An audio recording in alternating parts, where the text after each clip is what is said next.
Meses atrás, tomei uma decisão que mudou tudo. Destruir a minha própria vida. Impulsivo?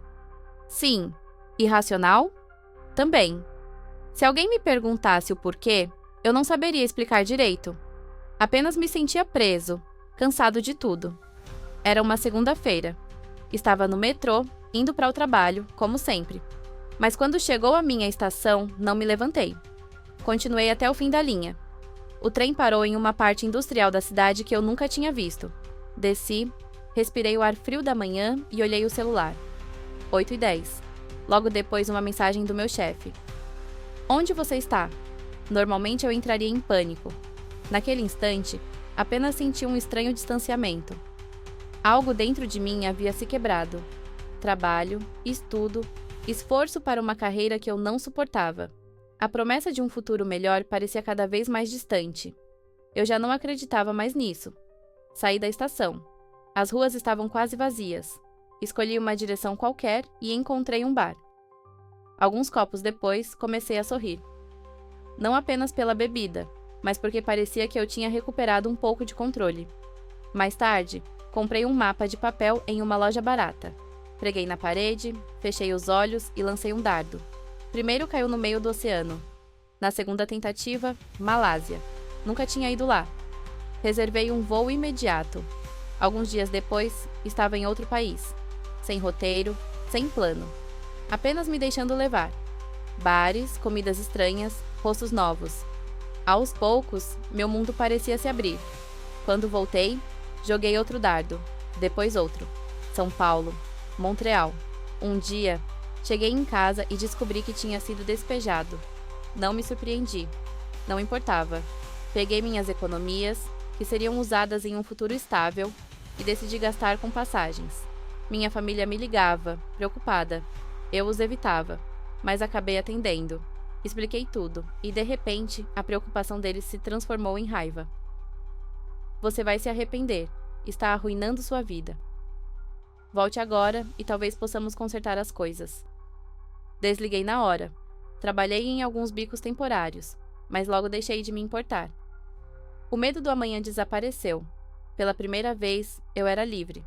Completamente livre. Viajei por 22 países. Conheci pessoas, vivi mais do que em todos os meus 29 anos anteriores. E eu não pretendia parar. A Holanda seria o meu destino seguinte. Na Holanda, foi o 23º destino. Uma noite, deixei uma festa em Roterdã ao lado de uma jovem de vestido azul.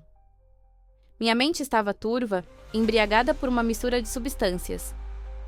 Segui seus passos até uma floresta densa, onde dizia morar. Em retrospecto, deveria ter desconfiado. Na hora, não importava. Quanto mais avançávamos, mais hostil a mata parecia. Quando a dúvida surgia, ela me passava a garrafa, sorrindo com olhos azuis gélidos. Olhos que brilhavam mesmo na escuridão. Eventualmente, chegamos a uma casa isolada, em meio a uma clareira. Lembro-me de ter entrado. Depois, o vazio. Acordei na manhã seguinte em um quarto vazio, mergulhado numa luz cinzenta. A chuva tamborilava com força nas janelas e no telhado. Minha cabeça latejava. O ar era pesado, impregnado de poeira e mofo. Vasculhei o quarto. Apenas uma cama, um espelho gasto, 2 quadros estranhos e um armário vazio.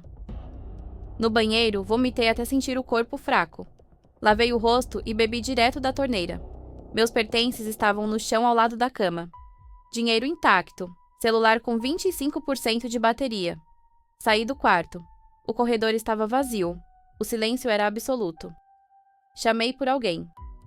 A única resposta foi um eco distante, como se a casa fosse maior do que aparentava.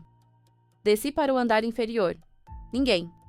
A cozinha, a sala, até uma lavanderia.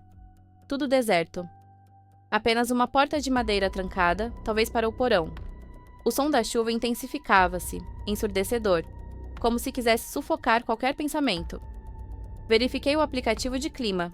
Roterdã, parcialmente nublado, 5% de chance de chuva. Nada sobre a tempestade absurda que assolava a casa. Nenhuma notícia, nenhum alerta. Era como se aquele dilúvio não existisse para o resto do mundo. A sensação de estranhamento aumentava. Encontrei um pacote de sacos de lixo na cozinha. Cortei alguns, improvisando um casaco e uma capa para proteger o celular. Decidi enfrentar a chuva e tentar sair dali. Dei poucos passos para fora e senti como se estivesse me afogando. A água caía em linhas retas, sem vento, sem trovões, apenas o peso infinito da queda. O chão da floresta havia se transformado em lama. Meus pés afundavam a cada passo. Os olhos ardendo, a visão embaçada. Segui em frente, determinado, até notar figuras paradas na borda da clareira. Congelado, esfreguei os olhos. Não havia percebido antes. Dezenas delas. Altas, magras, pele pálida demais, completamente nuas. Estavam imóveis, mas nítidas demais sob a cortina da chuva. Meu corpo inteiro gelou. Eles me observavam em silêncio. E então percebi. A casa estava cercada. Voltei correndo, tropeçando, caindo na lama, até entrar de volta. A respiração ofegante, o coração disparado. Olhei pela janela. Eles permaneciam lá, imóveis, mas eu tinha certeza, estavam mais perto. A tempestade não dava trégua. Verifiquei o celular mais uma vez. O clima ainda mostrava céu limpo, sem chuva. A cada segundo, a sensação de isolamento crescia, como se eu tivesse sido arrancado do mundo real. Subi para procurar algo que me ajudasse a escapar.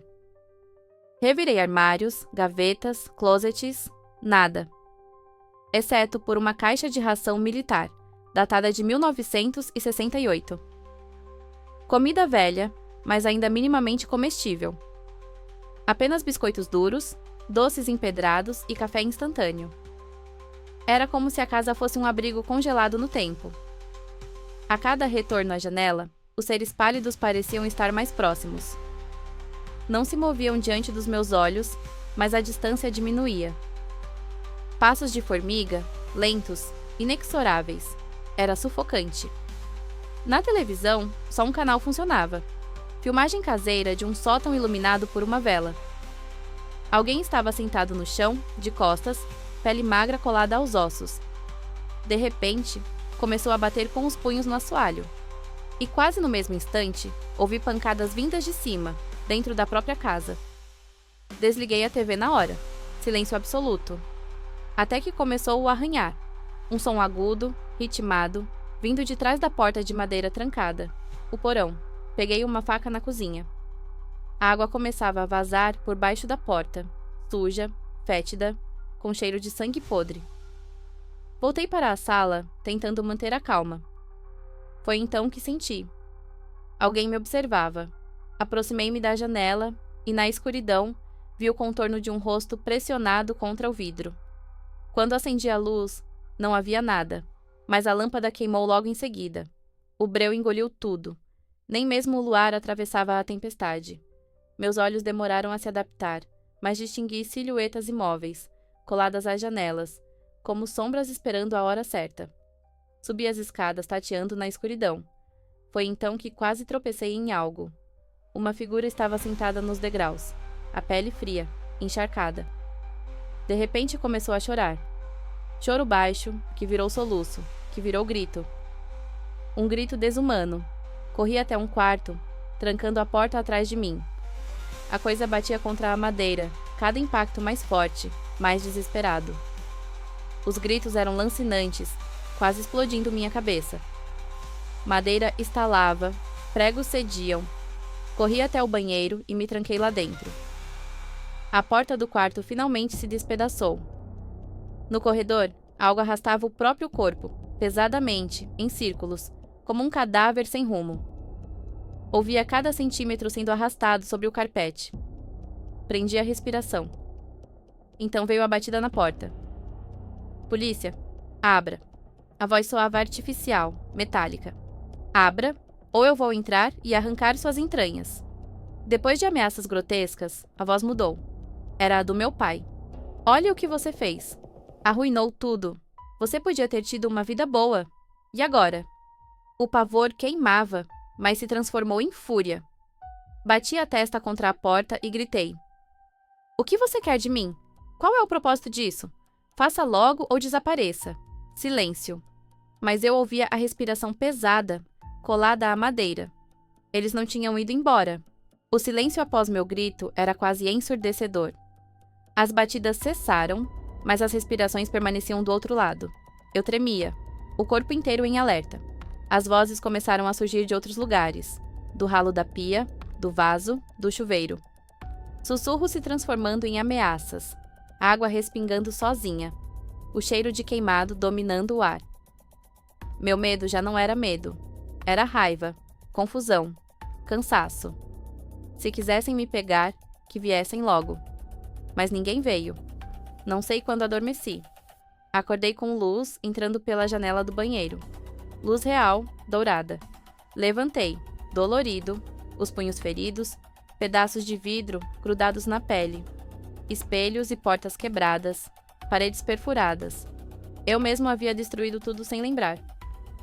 Olhei pela janela. Céu limpo, sem chuva. Nenhum som além do meu coração. Abri a porta do banheiro. O quarto estava vazio. Desci as escadas. A porta do porão agora estava aberta, completamente inundada com aquela água escura e podre. Desviei dela, caminhando até a saída. A porta da frente se abriu sem resistência. Lá fora, o calor do sol parecia um milagre. E então corri. Corri sem olhar para trás. A floresta parecia infinita, os músculos ardendo, o fôlego no limite, mas não parei. Finalmente, cheguei a uma estrada. Meus joelhos cederam. O corpo desabou no asfalto. Ofegante, olhei para trás. Nada me seguia, apenas árvores. E na beira delas, uma mulher de vestido azul. Ela era bela como um sonho, mas o ódio em seu rosto era quase palpável. Me fitava com uma fúria silenciosa. Pisquei. Ela havia desaparecido. Um carro surgiu na estrada. 2 homens desceram, desconfiados. Me revistaram. Ao não encontrarem nada, ofereceram carona até a cidade. Enquanto o carro partia, olhei para essa floresta pela última vez. Nada. Nem a mulher. Nem as criaturas pálidas. Mas no fundo eu sabia. Algumas portas, quando abertas, não se fecham mais.